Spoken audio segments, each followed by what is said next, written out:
Alright, so after watching the Audio Workshop 6 Playlist Array JavaScript tutorial from Adam Corey, and this is what his site looks like, this is what my example turned out like. I wish I had a better way to let you hear what I can hear.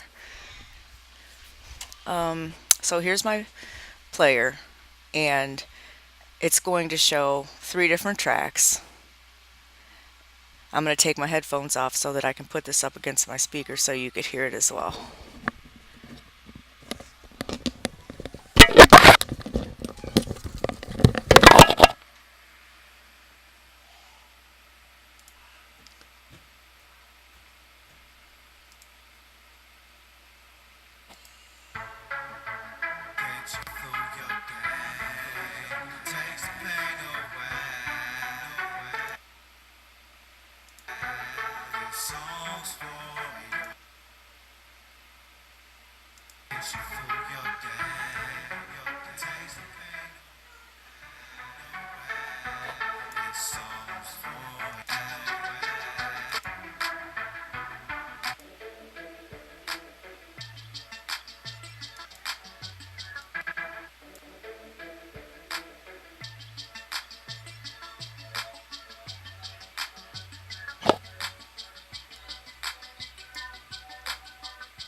Okay, so you got the gist of it. I have 3 different things going on, and I wanted you to see how the volume control works fine, the seeker works fine, probably because I've got it so fat here, so wide. When I was trying to pull it closer to the end so that I could quickly show you that when it went to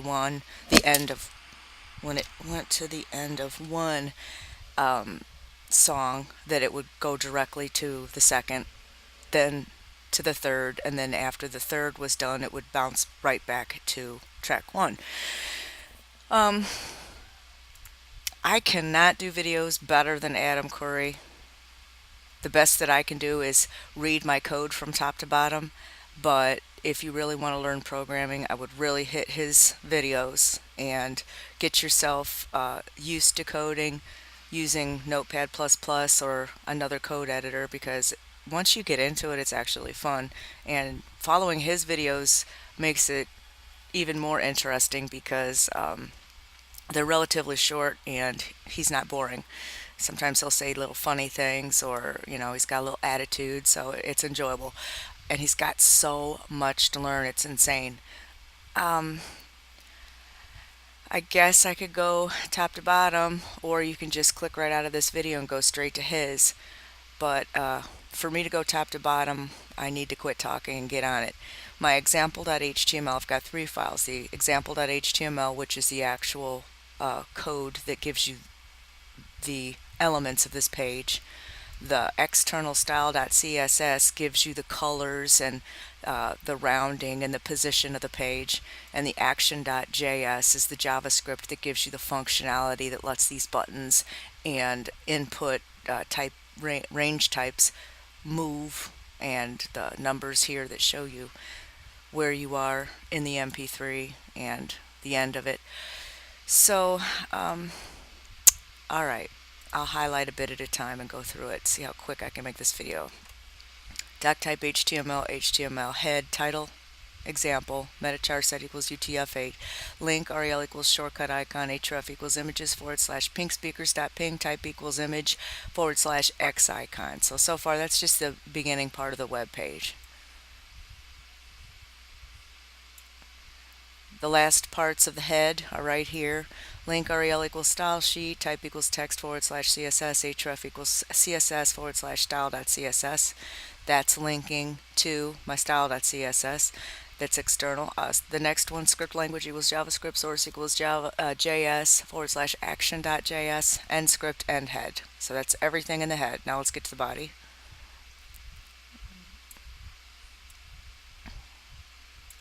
Alright, opening body tag. Then next we have div ID equals audio player. Next we have image ID equals left, src for source equals images / ping speakers.ping, div ID equals audio controls, and button ID equals play pause button, end button.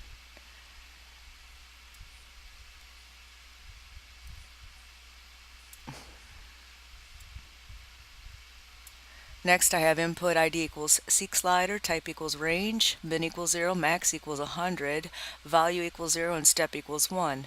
Then we have a div with an ID of time box.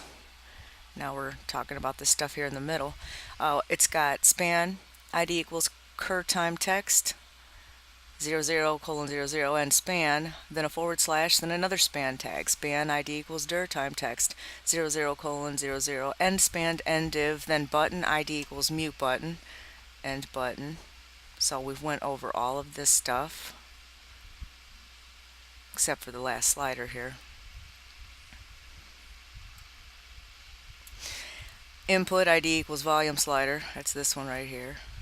Type equals range, min equals 0, max equals 100, value equals 100, and step equals 1. End div, so that's everything in this control section now.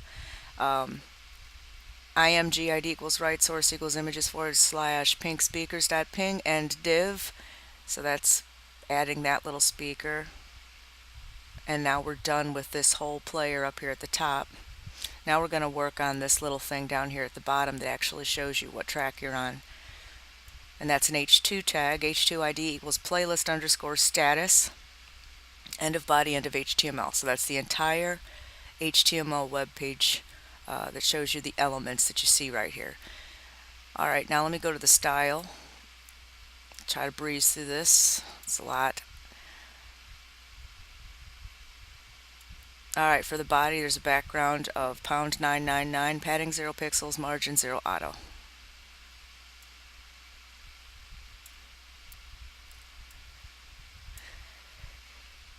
Div #audio player, background color pink, border 5 pixels, pink outset, background linear gradient, pink comma, #000, which is black, border radius 10 pixels, margin 0 auto, height 100 pixels, width 475 pixels, and padding 5 pixels.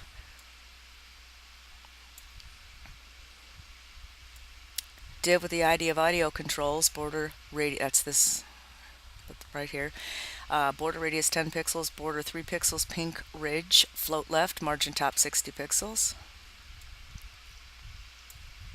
Next is the div ID audio controls all the buttons. So all the buttons that are inside that div, which are two, this one here and this one here.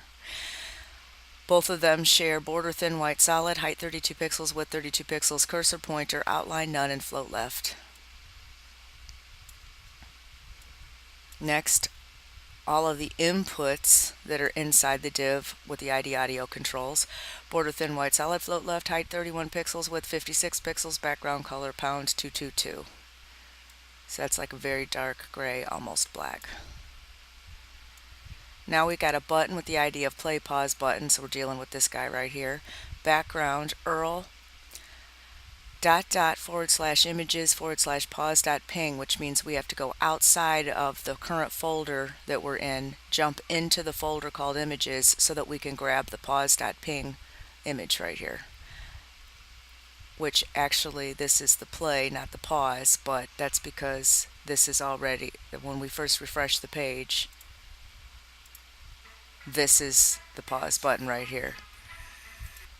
This is the first thing that shows. Alright, border top left radius 7 pixels and border bottom left radius 7 pixels. So this is rounded and this is rounded on that button. And you have the button of the idea mute button, which is this one right here, which as you can see I've actually hit the mute button. Background URL, again, .. so you jump out of the current folder called style that this style.css file is in, so that you can jump into the images folder so that you can point to speakers small.ping, no repeat. Again, when you first refresh the page, this is the image that it's talking about. Now when I click this, obviously I get the second image, but the JavaScript helps us toggle between those two background images. Input ID of seek slider, that is basically a placeholder because I didn't do any extra styling to this seek slider. This input, this range input, I didn't do anything to, but I did do something to this range input. So input with the ID of volume slider, this one way over here to the right, I gave it a border top right radius of 7 pixels and a border bottom right radius of 7 pixels. And again, for the same reason as the button, I needed to round these two outer corners. This is really long, so I'll read this much and then I'll get the rest. Div with the ID of time box, that's this one in here where you see these numbers moving. Text align center border, thin white solid, float left, width 115 pixels, background #222, color pink, font family Arial, comma Helvetica, comma sans serif. Let me get to the rest of it. Font size 16 pixels, height 26 pixels, padding top 5 pixels, padding bottom -5 pixels. Alright, so this particular style has to do with Chrome. Input type equals range, WebKit appearance none, exclamation important, margin 0 pixels, padding 0 pixels, background #000, and height 13 pixels. This one also has to do with Chrome. Input type equals range, WebKit slider thumb, WebKit appearance none, exclamation important, background radial gradient, lime, comma #000, height 30 pixels, width 20 pixels, border radius 100%, cursor pointer. For Internet Explorer, input type equals range, MS fill lower background pink, input type equals range, MS fill lower background pink, MS fill upper background black.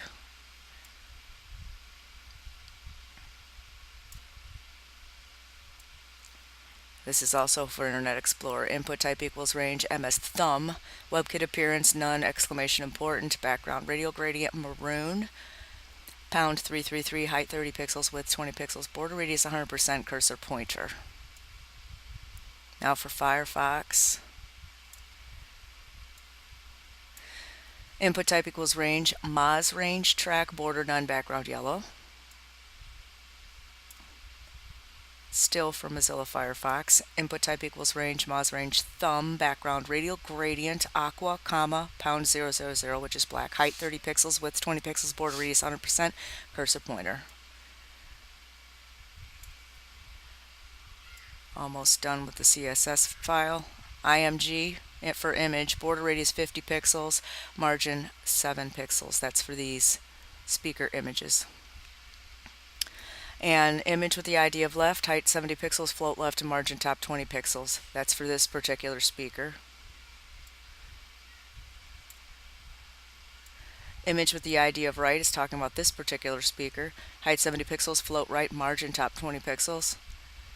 And the final CSS style is for the H2, which is this part down here that's letting us know what track the player is playing currently.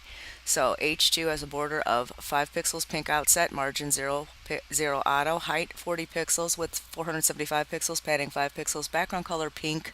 That's for browsers that won't use the linear gradient right here.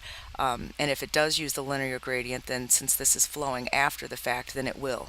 If it won't, then it'll be pink, just pink.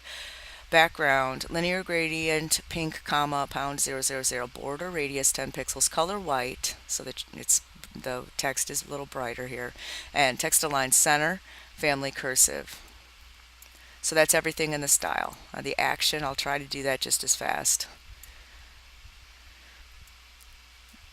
Function, init audio player.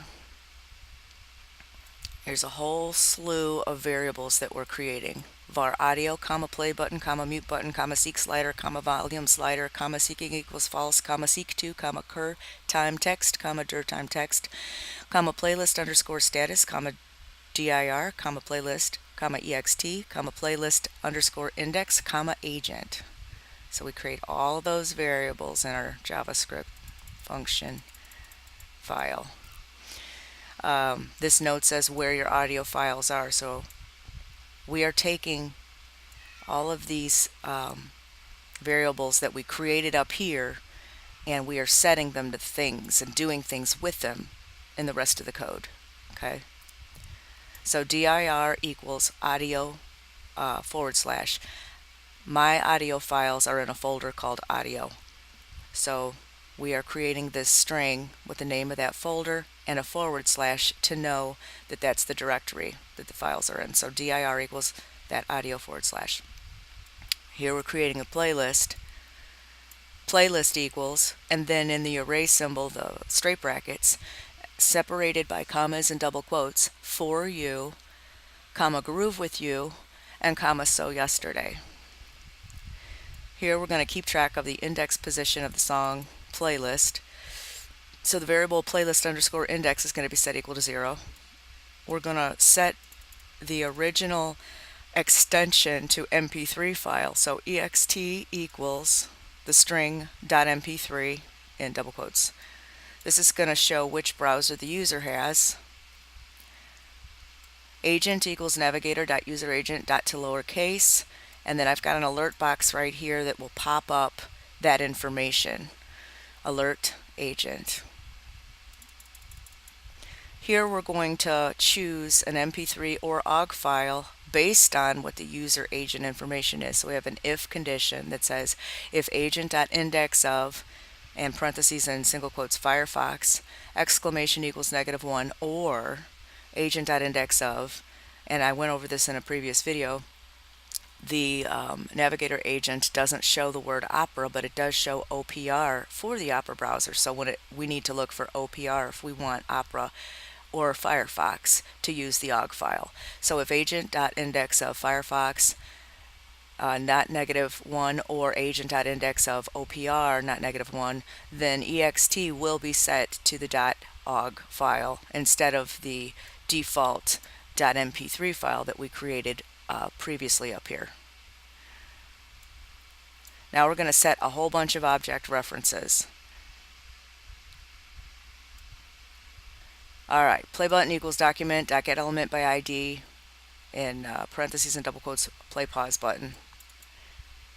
So this element on this page in the HTML file has ID equals play pause button. We're taking that and we're setting it to the variable called just regular old play button instead of that whole long play pause button. Everything else, we actually, whatever the ID of the element was, we just set the variable to the same name to make life easy. Mute button equals document.getElementById by ID mute button. Seek slider equals document.getElementById by ID seek slider. Volume slider equals document.getElementById by ID volume slider. Cur time text equals document.getElementById by ID cur time text. Dir time text equals document.getElementById by ID dir time text. Playlist underscore status equals document.getElementById by ID playlist underscore status. Here we're going to actually create the audio object. Audio equals new audio. And the audio.source equals dir, which is the directory that I told you was set equal to audio / because that's the folder, plus playlist with an index of 0 plus extension. An extension is either going to be the .ogg or .mp3 depending on what browser it is. Playlist 0 means the very first song that I put in the playlist, because that's it. The very first song is index 0 when it comes to arrays. And here you're going to check it by having an alert box pop up what the extension is. Is the browser going to grab the MP3 or is it going to grab the OGG? And this is just for testing purposes. We set audio.loop to false at this point because now we have, before audio loop was set to true because we only had one audio file that we were testing our audio player with. Now that we have 3, we're setting the loop to false because we want it to be able to move to the next track and so on and so forth. And then audio.play obviously means we're going to play the audio. Here we're going to display the track name with this piece of code. Playlist_status.innerHTML. Now we're talking about this, the inner HTML, equals track. As you can see, the word track here with a space, plus playlist_index +1. Since the playlist index is going to be automatically 0 with an array, we don't want to say track 0 for the first song, so we add 1 to it so it shows track 1. Plus, then we have this dash here, which you see right here, the dash, plus playlist, and then in the array symbol playlist index, so we want the value of that, plus ext, which is going to show the MP3 or OGG file. So this right here is going to give us the name of the song. So you see track 3, I already showed you, then the dash, whoops, then the song name, then the extension, the plus ext. So this is .mp3. Now we're going to add event handling to a whole bunch of those elements here. Play button .add event listener. The click event, we're going to run the play pause function. Next, the mute button is going to get an event listener, so mute button .add event listener, and in parentheses double quotes we're going to use the click event, and comma the next thing is what function are we going to call. When the mute button is clicked, we're going to call the mute function, and that's how all of these work. Seek slider.add event listener. The mouse down event, we're going to have that function with event in the parentheses, and we're going to set seeking equal to true, and then we're going to call seek event. Next we have seek slider. Seek slider, well actually this is another seek slider. This seek slider has 3 different things going on. We're going to set something to the mouse down. The seek slider, we're going to set something to the mouse move. And then we're going to set something to the mouse up. So seek slider, add event listener, mouse up, function, seeking equals false. Next, for the volume slider, we got volume slider.add event listener. For the mouse move event, we are going to do the set volume function. Then the audio.add event listener, we have time update, comma function, and then in the curly brackets, seek time update function. Audio.add event listener, ended, comma function, and we're going to call the switch track function. Lastly, we're going to explain all of the functions.